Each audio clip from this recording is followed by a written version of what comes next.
Bon vendredi, mes belles muses, j'espère que vous allez bien. Depuis la semaine passée, ou je pense que c'est l'autre semaine d'avant, là, sérieusement, j'ai perdu un peu la notion du temps. Je vous avais parlé du projet de créer en famille ou en solo ou en duo un cœur par jour, puis de pouvoir écrire ce pourquoi vous éprouvez de la gratitude.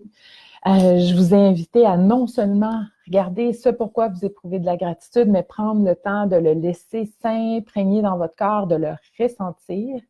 Et là, il y a des beaux partages qui se font sur Facebook, sur Instagram, et vous me taguez dessus avec vos hashtags, le hashtag un cœur par jour. C'est extraordinaire de voir créer comme ça en famille. Il y a même du monde qui se font des rendez-vous à distance, là, par vidéo, pour créer ensemble. C'est vraiment bon pour le cœur de voir ça. Et là, je pensais à ça parce que là, je reçois des messages de tous bords, de tous côtés, de parents, entre autres, qui me disent: Ah, moi, j'aimerais ça que mes enfants écrivent plus, puis qu'est-ce qu'on peut faire et tout. Je me suis dit, on va faire une variante à un cœur par jour. Alors là, le un cœur par jour, c'est dans la pratique de la gratitude. Fait un empêche pas l'autre, mais on va prendre l'essence du petit pas, du Kaizen, c'est-à-dire les petites actions qui sont répétées et qui, en bout de ligne, ont un impact significatif dans notre transformation, dans notre évolution. Et aussi, on va jumeler à ça le growth mindset, la pensée du développement, qui est un des pans de la psychologie positive. Et ça, je vais vous l'expliquer, puis on va jumeler ça à la création. Puis on va faire un grand mouvement de partage de création pour se tenir par la main en cette période étrange qui est mondiale. Et c'est extraordinaire en même temps parce que on vit tous la même affaire en même temps. Donc, on va créer en se tenant par la main. Alors, à la base, faire des poser des petites actions qui, là, attention, votre mission, ça va être que ce soit aligné sur je le sens-tu ou je le sens pas. Si c'est une corvée, c'est non. Fait que je vais vous inviter à choisir quelque chose que vous auriez envie de répéter encore et encore. Disons, par exemple, durant toute la durée du confinement. Puis dire, OK, je vais répéter cette action-là créative encore et encore durant toute cette durée-là, à petite dose. Donc, ça ne veut pas dire que si je m'engage à peindre et je dois peindre une œuvre par jour, à moins que vous soyez en feu, que vous ayez beaucoup de temps, il n'y a aucun problème là-dedans, mais à la base, là, ce que je vous invite à faire, c'est de faire un petit quelque chose qui vous fait sentir bien et que vous allez répéter encore et encore. Donc, le cœur, un cœur par jour, ça cadre parfaitement là-dedans parce que c'est pas trop compliqué, on prend le temps de le faire, puis c'est fait, on avance. Et là, d'une journée à l'autre, ben, peut-être qu'on a le goût d'essayer des choses nouvelles. Ah, je vais essayer de dessiner mon cœur avec la main non dominante. Je vais essayer de dessiner mon cœur à l'envers puis voir quand je le tourne à l'endroit. Je vais essayer Ah, je pourrais faire un collage. Ah, je pourrais essayer telle nouvelle chose. Ah, je vais le faire en modelage aujourd'hui, mon cœur. Donc, ça nous amène à d'un projet qui peut être comment je pourrais dire? Vu que c'est la même chose qui est répétée encore et encore, ça devient une contrainte qui stimule la créativité. Fait que ça, c'est extraordinaire. Fait que là, ben, on accumule en même temps un pan de mur de cœur, c'est extraordinaire. Maintenant, de l'autre côté, de dire, ouais, mais il y a peut-être quelque chose que vous aviez envie de faire depuis longtemps, puis que là, vous avez le temps d'y donner du temps. Hein? Et que vous aimeriez peut-être perfectionner. Ça vous arrive-tu, ça? Hein? D'avoir envie de Ah, moi, j'aimerais ça dessiner, puis je suis pas très bonne, mais OK. C'est là où embarque ce que je vous parlais tantôt, le growth mindset, la pensée du développement. Quand on a envie de faire quelque chose, ça nous interpelle. Je sais pas, même, j'inclus là-dedans, là, je sais pas, apprendre l'espagnol, apprendre une autre langue, apprendre un pas de danse, peu importe, quelque chose qui, ça nous tente, là. Ben, si on le fait, on s'applique, on le refait, on s'applique, on recommence. Qu'est-ce qui arrive nécessairement, obligatoirement? On s'améliore. Fait que, qu'est-ce que vous avez envie de faire? Puis vous avez la curiosité de voir comment vous allez vous développer là-dedans. La curiosité, c'est un élément tellement important. Vous dites, hey, moi, là, je suis vraiment curieuse de voir, après X nombre de semaines, comment je vais dessiner si je dessine à chaque jour, même un petit peu. Imaginez. Imaginez, non seulement ça, mais tout ce que vous allez avoir accumulé. Vous allez avoir un portfolio après X nombre de semaines de confinement. Alors, est-ce que vous acceptez l'invitation? Dire, OK, oui, je m'engage envers moi-même à faire quelque chose qui m'interpelle, qui me plaît, puis j'aimerais m'améliorer là-dedans et qui m'excite un peu, parce que c'est important, hein? On ne veut pas se rendre la vie dure plus que nécessaire. Et d'avoir la curiosité puis l'ouverture, moi ça me fait vibrer, là, ça me fait mal ici. J'ai hâte de voir ce que je suis capable de faire quand je m'applique à la tâche. Et hier, ça m'est arrivé comme un tsunami. Euh, je vous ai partagé, je pense, cette semaine, je ne me rappelle plus, c'est pas important. J'avais une grande toile qui m'attendait, mais j'avais pas le temps de la faire. Puis là, je me disais, il faut que je choisisse le bon moment, puis je choisisse la bonne façon de faire. Je savais ce que je voulais faire, mais en même temps, OK, bon.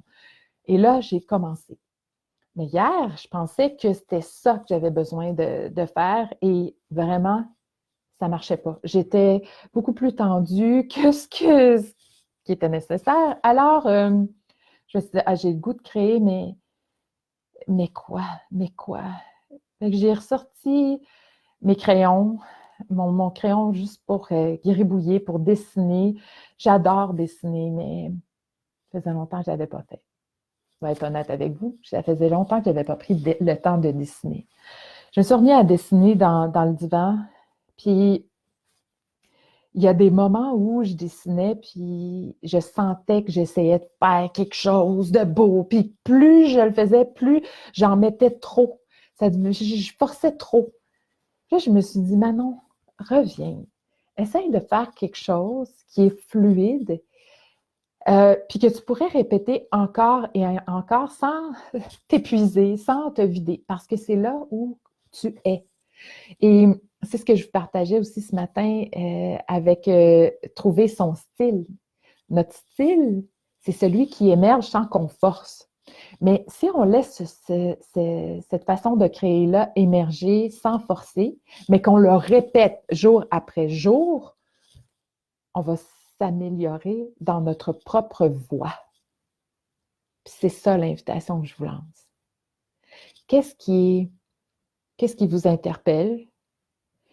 Qu'est-ce qui, dans ce qui vous interpelle, vous semble le plus fluide? Au lieu de dire, bah, franchement, là, je suis juste en train de dessiner comme je dessine d'habitude, puis de le dénigrer, c'est là où je viens remettre ici ce que je vous ai partagé ce matin à propos de l'enseignement que moi j'ai reçu de mon prof à l'université. Quand premier cours de dessin dit, là, si vous pensez être ici pour que je vous montre à trouver votre style, vous vous trompez de place, vous avez déjà votre style. Honnêtement, là, moi, ça m'a choquée. Je me suis dit, hey, attends une minute, moi, j'avais payé là, pour qu'on me montre à trouver mon style, comme si c'est quelque chose qui était tellement loin, loin, loin, loin, loin, loin. Puis d'autre côté, je me suis dit, oh non, je ne vais pas retomber dans ce que je fais déjà. Pourquoi je suis ici? Si je m'emmerde, puis j'aurais aimé ça, faire quelque chose qui m'étonne. Et à un moment donné, quand l'ego a fini par se taire et que je me suis donné l'occasion, la permission de créer à ma façon, mais d'être présente encore et encore, j'ai été surprise par ce qui est capable d'émerger. Puis je suis tombée en amour avec ce que je suis capable de faire. Je me reconnais à travers tout ça. Et quand je l'ai partagé, il y en a qui ont dit, ah oui, mais ça me fait penser à quand moi j'enseigne le yoga ou quand moi j'écris ou quand je partage dans mon travail. Et c'est tellement ça. Tout ça s'applique à toutes les sphères de notre vie, dans tous les domaines. Suivre qui on est naturellement, ça donne de l'énergie versus essayer d'être autre chose parce qu'on admire les autres, mais on n'est pas capable de voir ce qu'on est capable de faire émerger de nous-mêmes. on est en train de se trahir soi-même quand on le fait, ben, quand on ramène cette énergie-là à dire, ben, je vais essayer de voir, moi, là, si je donne du temps et de l'attention à ce qui émerge naturellement, hey, ça va être hallucinant. On va être aligné sur qui on est vraiment et sur notre style à nous. Donc, hier, après avoir gribouillé mes feuilles, j'avais réussi à me détendre un petit peu, à faire des personnages, des visages, mais c'était pas encore ça. Puis là, j'ai fait, oh, j'ai le goût de fluidité. J'ai sorti mon encre noire de Chine, un petit pinceau, et j'ai repassé sur mes dessins, mais avec un grand lâcher-prise, avec le pinceau, là, je me suis dit, oblige-toi, Manon, à te détendre. Tu n'es pas en train de jouer ta vie, anyway, là. Et oh, oh, oh, le cadeau! C'était fluide. Les traits qui émergeaient venaient me ressourcer, me nourrir, me ramener une vague à la fois vers moi. Et moi, c'est ce que je vais faire. Une fois par jour, avec mon encre de Chine, mon pinceau, je vais être là pour moi. De toutes les façons. Je vais faire du modèle vivant. Puis il y a des choses que je vais faire là-dedans, là, dans le Cercle des Muses du printemps, pour qu'on se ramène encore plus à notre propre style. Puis ça me fait penser au dernier Cercle des Muses de la semaine dernière où je proposais de faire de l'argile, mais c'est pas tout le monde qui avait de l'argile. Donc, il y en a qui ont dit, ben moi, j'en ai pas ou ça me tente pas d'en faire. Et voici comment j'ai adapté le thème de la séance qui était s'ancrer en soi, s'ancrer à la terre. Et voici, moi, je l'ai fait en collage, moi, je l'ai fait avec de la peinture organique, moi, je l'ai fait de cette telle façon. C'est ça, c'est extraordinaire. Comment on peut adapter tout ça à qui on est. Alors, de ça, ben moi, c'est ce que je vais faire, de tout plein de façons, mais le défi que moi, j'accepte pour moi, que je me donne, le défi créatif, ça ne sera pas nécessairement 1 cœur par jour. Et si vous, ça vous interpelle, là, continuez. Ça m'interpelle encore, mais j'ai besoin d'autre chose et je vais le faire. Alors que ce soit 1 cœur par jour, une création par jour, un haïku, un petit poème par jour, un petit texte, une photo, une recette, je m'en fous. Choisissez ce qui vous fait vibrer, puis faites-le encore et encore. Un peu comme, tu sais, quand on... attendez, on va faire un petit dessin, là, vous allez... Hein? On compte le nombre de jours au confinement, là, ben on va faire ça, mais à la façon créative, inspirante, et on va voir ce que ça donne au bout de la ligne. Parce qu'attendez-vous à quelque chose. Attendez-vous à vous améliorer. Vous allez vous améliorer, et ça, il ne peut pas passer à côté. Mais ça prend un engagement de votre part, puis un engagement qui est plaisant, qui est plein de joie, puis qui vous fait sentir bien, puis qui vous fait sentir curieuse, puis dire, moi, là, j'ai hâte de voir ce que je suis capable de faire. Et on va le partager. On va le partager. Et ce que je vais faire, c'est que je vais vous mettre le lien ici du groupe de la communauté Trouver son mot fort. C'est une communauté où vous allez pouvoir venir partager vos créations dans cette invitation-là que je vous lance. Si vous n'avez pas fait encore trouver son mot fort, c'est le temps de le faire. Allez sur mon site web, mcommuse.com, c'est gratuit. Ça va vous aider aussi à travers cette période-là. Moi, mon mot fort, c'est incarner la souveraine en moi, hein, à moi, de moi. Et ça me porte, ça me fait fondamentalement du bien. Et c'est avec cette énergie-là que j'honore ce qui me fait du bien. Alors, avec encre, pinceau, je vais être là pour moi. Comme je vous disais, je vais faire du modèle vivant, je vais m'en trouver sur Internet, je vais développer des personnages, je vais écrire peut-être des mots, mais je vais m'obliger à dessiner. Ça me fait fondamentalement du bien, puis j'ai hâte de voir ce que je suis capable de faire. Vraiment. Alors, j'ai hâte de voir, vous, ce que vous avez envie de faire. Qu'est-ce que vous allez choisir? Et je vais terminer en vous partageant quelque chose que j'ai partagé dans le groupe de la communauté du Cercle des Muses de l'hiver hier. En ce moment-là, on vit une période extraordinaire de grands changements. extraordinaire en termes de polarité, d'émotions qui peuvent être engendrées, du côté surréel et étrange. Mais en même temps, c'est une occasion extraordinaire de mettre à profit notre intelligence silencieuse. Alors, voici la seconde invitation que je vous lance.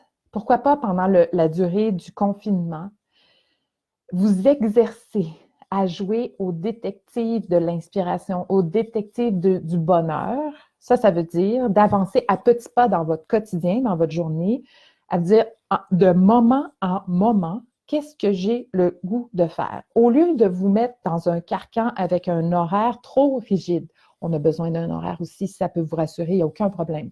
Mais trop, c'est comme pas assez. Puis trop, c'est parce qu'on a peur de perdre le contrôle, puis on veut reprendre le contrôle à l'intérieur. Mais je vous le dis, mes belles muses, on est en sécurité si on continue à agir de façon intelligente, mais on peut aussi, dans notre confinement, se donner la permission d'agir par petits pas dans notre quotidien en regardant qu'est-ce que notre ventre a à nous dire, notre cœur, notre âme, qu'est-ce que ça a à nous dire, qu'est-ce que j'ai envie de faire là.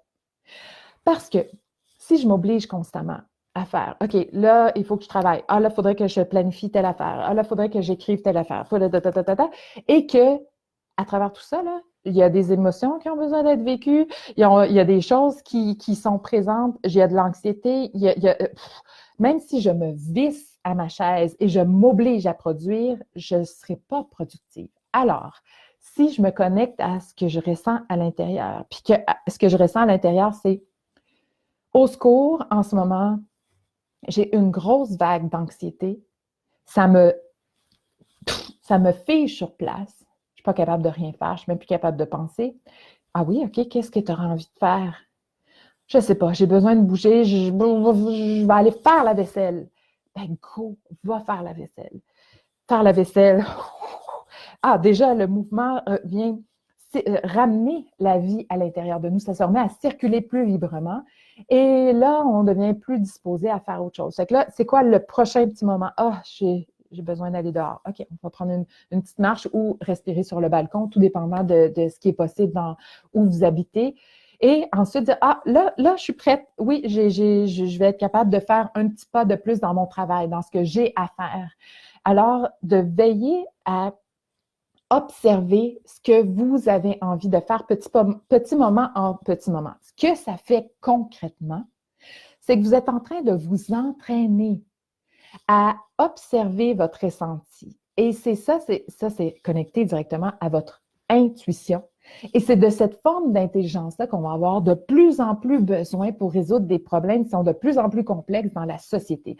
Alors, profitons de cette période de confinement-là pour s'entraîner dans des choix qui ne sont pas trop contraignants, on n'est pas en train de jouer notre vie, mais c'est un entraînement quand même. On est en train de muscler ce pont-là entre l'intelligence rationnelle et l'intelligence intuitive. On va avoir besoin des deux, mais on va avoir besoin de s'appuyer sur l'intelligence intuitive pour résoudre des problèmes qui sont parfois tellement complexes que juste le rationnel ne peut pas y arriver.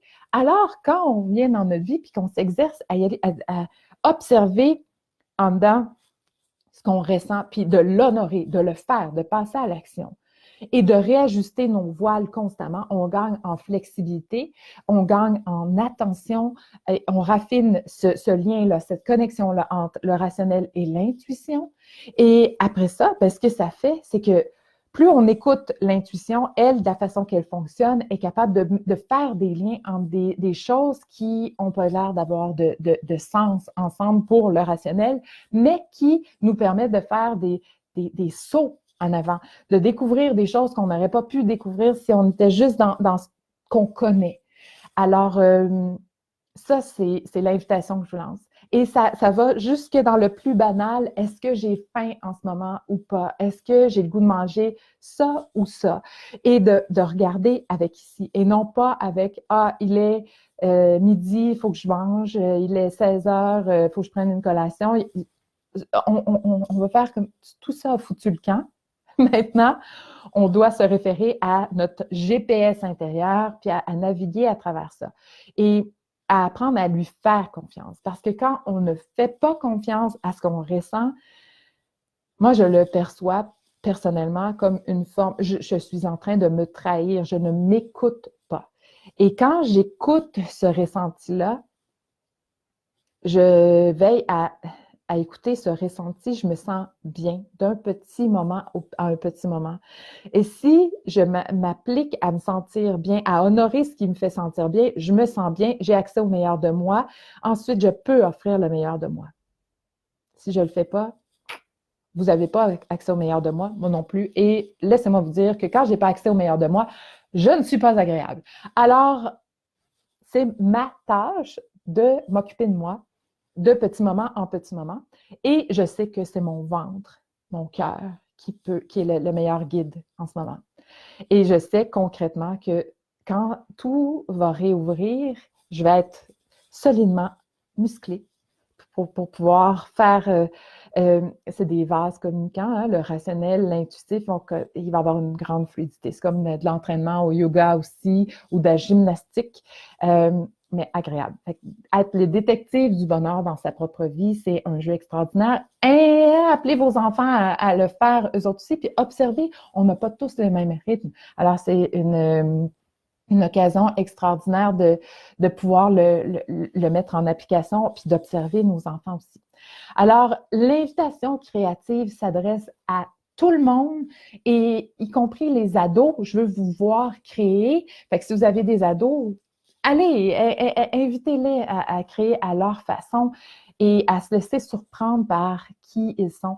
Parce que je lisais justement, tu sais, récemment que, puis mon Dieu, je me reconnaissais tellement là-dedans, tu sais, la période d'adolescence, c'est comme si c'était le moment charnière où on se disait, ah, y en a qui se démarquent du lot dans le domaine créatif ou musical ou sportif, puis qu'il y a les autres. Les autres qui observent ça et qui disent, ah, j'ai pas été choisie ou j'ai pas gagné à la loterie, je serai pas artiste, j'aimais ça créer vraiment, mais clairement, il y en a qui l'ont. Moi, je ne l'ai pas tant que ça. Alors, je choisis mon camp, puis je m'en vais de l'autre côté.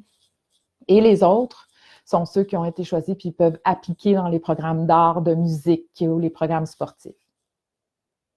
Et pourtant,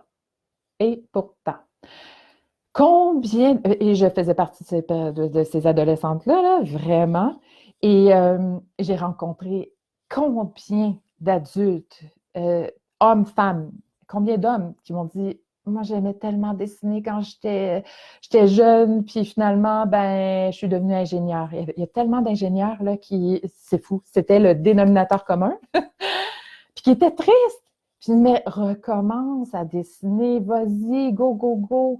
Ça me fait penser aussi à un des amis de mon fils aîné qui m'avait déjà dit quand il est arrivé chez nous puis il me voyait dessiner, il dit ah oui, moi aussi quand j'étais jeune, j'aimais ça dessiner. Puis je me suis dit, non, mais attends, t'as quel âge, tu sais? Puis il avait 15 ans à l'époque. Je me dis, mais non, mais arrête jamais de dessiner, arrête jamais.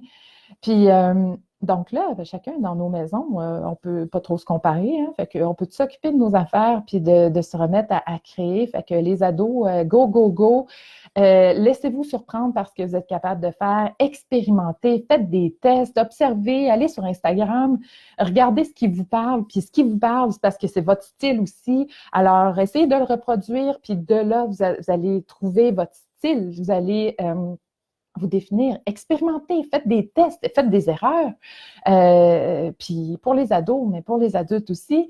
Fait que ça va être une belle période riche en créativité, définitivement. Alors, je vous souhaite d'avoir beaucoup de plaisir là-dedans. Et ça va être la trame de fond du Cercle des Muses du printemps qui commence le 7 avril.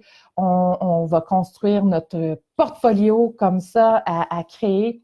Je vais donner des techniques de création, mais surtout, il va y avoir ce rappel-là de s'exercer encore et encore pour définir notre propre voix.